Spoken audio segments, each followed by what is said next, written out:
entirely different akan tetap imun terhadap coronaviruses. virus There's corona never yang been berbeda. an approved Belum pernah treatment ada or pengobatan atau vaccine for a vaksin yang coronavirus. disetujui untuk We virus haven't corona. focused on treating the Kita ones that belum cause berfokus colds. pada And though pengobatan scientists virus yang began menyebabkan developing salema. treatments for Dan SARS and meskipun para MERS, ahli mulai the epidemics mengembangkan ended before those pengobatan untuk treatments SARS dan completed MERS, clinical epidemi telah trials. berakhir setelah As we pengobatannya continue setelah to encroach on other dicoba. animals' Saat kita habitats, terus melanggar some batas habitat scientists hewan say a lain, new beberapa ilmuwan coronavirus mengatakan jumping into permintaan humans virus is corona ke inevitable. manusia tak bisa dielakkan. But if we Tapi investigate jika these kita unknowns, terus it menyelidikinya, doesn't have to be ia tak mesti devastating. sampai menghancurkannya.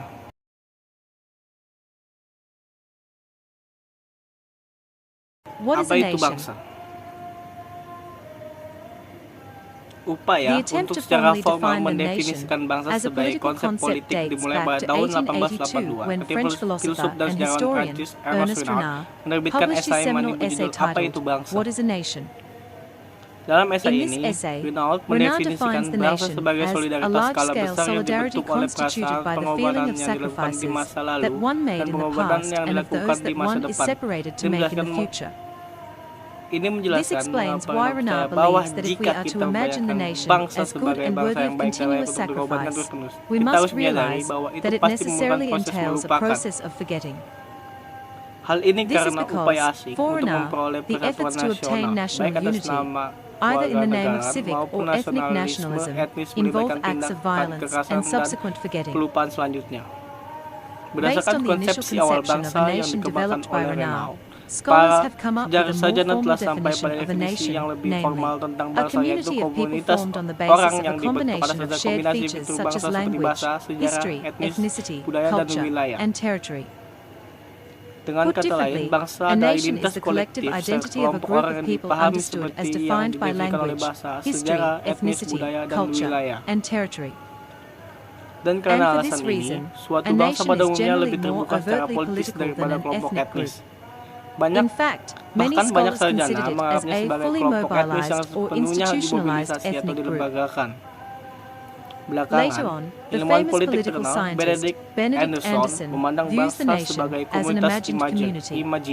imajiner. For Bagi Anderson, the nation bangsa is adalah an imagined komunitas political politik community imajiner yang that is secara culturally kultural imagined as dibayangkan both sebagai inherently terbatas limited dan and berdaulat sovereign. secara inherent. As Seperti we yang can dapat see, kita lihat, there are ada 4 4 key elemen elements kunci in this dalam definisi definition. ini. Pertama, First, the bangsa nation is dibayangkan hanya imagined karena simply anggota dari because suatu members of bangsa any tertentu particular tidak akan nation pernah will bertemu never dengan meet most sebagian of their besar fellow sesama members, anggotanya, yet in the namun di minds benak of each masing-masing lives the meninggalkan image citra of their persekutuan communion. mereka. Kedua, Second, the bangsa nation is dibayangkan imagined as sebagai limited because it is terbatas karena finite, memiliki yet batas sometimes batas yang elastic terbatas, boundaries namun kadang-kadang beyond which elastis other di luar nations batas-batas lie. negara lain. Ketiga, Third, the bangsa nation is dibayangkan imagined as berdaulat sovereign karena because the konsep bangsa concept of itu the sendiri nation lahir itself was pada born in zaman an ketika age when the pencerahan dan Enlightenment revolusi and Revolution were destroying menghancurkan the legitimasi legitimacy of the ranah divinely dinasti ordained hierarkis yang hierarchical dihabiskan Tuhan. dynastic realm. Finally, Akhirnya, the bangsa nation is dibayangkan imagined sebagai as a sebuah komunitas community karena because, terlepas dari regardless of the actual ketidaksetaraan inequality dan and eksploitasi exploitation yang that may sebenarnya prevail mungkin within terjadi each, dalam the nation is diri conceived as a masing-masing. deep, Bangsa horizontal ini dipahami comradeship. sebagai persahabatan horizontal yang mendalam. Okay everyone, that is the result of interpreting the 3 videos from me, and thank you for watching.